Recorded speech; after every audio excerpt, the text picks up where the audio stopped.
Marian നമ്മുടെ Creations. Bible പ്രോഗ്രാമിൽ attend ചെയ്യുന്നുണ്ടോ? അപ്പോൾ ഞാൻ നിങ്ങളെ ഒരു ജോലി ഏൽപ്പിക്കുകയാണ്.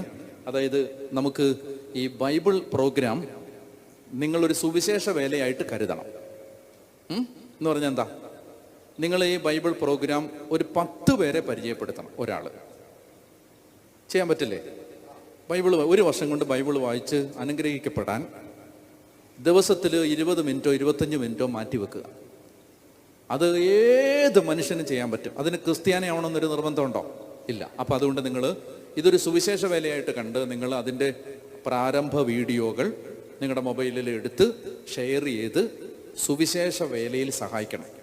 കോടിക്കണക്കിന് ആളുകൾ, ഈ ഭാഷ അറിയാവുന്നവർ ബൈബിൾ വായിക്കണം. കാരണം അത്രയും എഫർട്ട് നമ്മൾ അതിനുവേണ്ടി എടുക്കുന്നുണ്ട്. അപ്പം അതുകൊണ്ട് നിങ്ങൾ ഇതിനെ പരമാവധി പ്രചരിപ്പിക്കണം. ഹല്ലേലൂയ. അത് നിങ്ങൾക്ക് ചെയ്യാൻ പറ്റില്ലേ?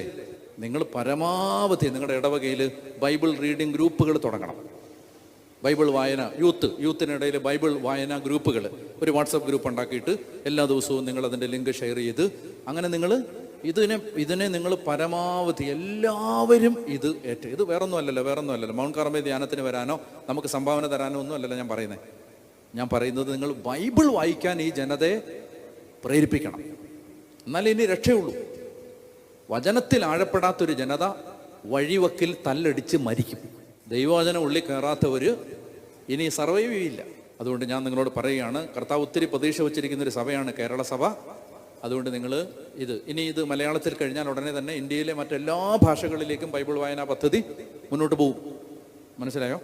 അപ്പോൾ അതുകൊണ്ട് ഇതൊരു വലിയ സംരംഭമാണ്. നിങ്ങളതിനെ ഏറ്റെടുക്കണം, പ്രോത്സാഹിപ്പിക്കണം.